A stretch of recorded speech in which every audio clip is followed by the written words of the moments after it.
Hi, my name's Dave Hone. I'm a paleontologist at Queen Mary University of London. So I'm talking today about Skiphosoura. So these amazing new models that have been made here. And Skiphosoura is an animal actually described just at the back end of 2024. So it's only a little over a year old at the time of recording. So it is a very new pterosaur. And it's a really interesting and exciting animal, which is why I'm so pleased to see that there's been this really nice model of it.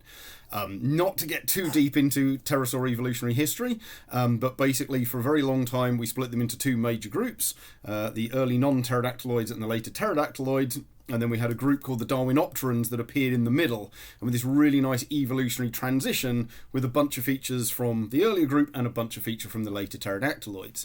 Skiphosaurus sits basically between the Darwinopterans and the pterodactyloids, so actually it's almost like a transitional form between the classic transitional form and the pterodactyloids that we knew so well.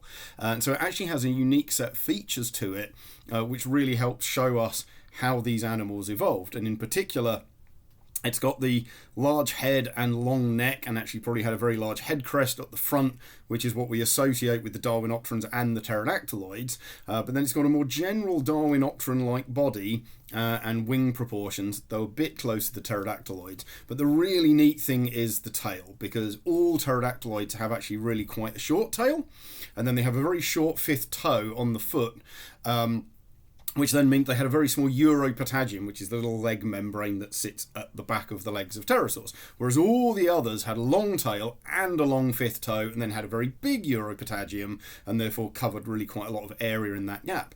And Skiphosaura has sort of a bit of both. So the tail's really short, but not as short as we see in the pterodactyloids. And it's got some stiffening rods to it, which is what we see in all of the earlier Darwinopterans and previous pterosaurs.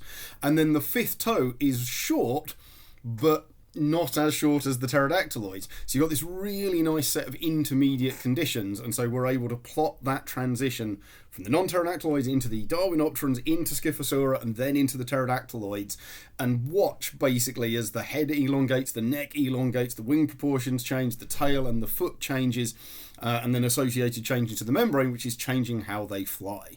And so this is what we found from this animal. It's from the late Jurassic of Bavaria. So Skiphosaura bavarica is basically the sword tail of Bavaria, from just outside the famous Solnhofen region, which has given us Archaeopteryx, Rhamphorhynchus, Pterodactylus, Compsognathus, and so many other really famous pterosaurs, dinosaurs, and other fossils. So it's from a very, very famous set of locations, set of fossil localities. And that's basically it. It was quite large for an early pterosaur, so nearly 2 meters in wingspan.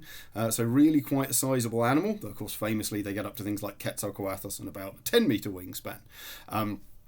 But that's it, a really interesting little animal that filled in a major gap in our understanding of pterosaur evolution, and I'm delighted to see these really, really cool models showcasing their anatomy and showcasing these interesting bit of development that we've had in the last few years of our understanding of pterosaur evolution.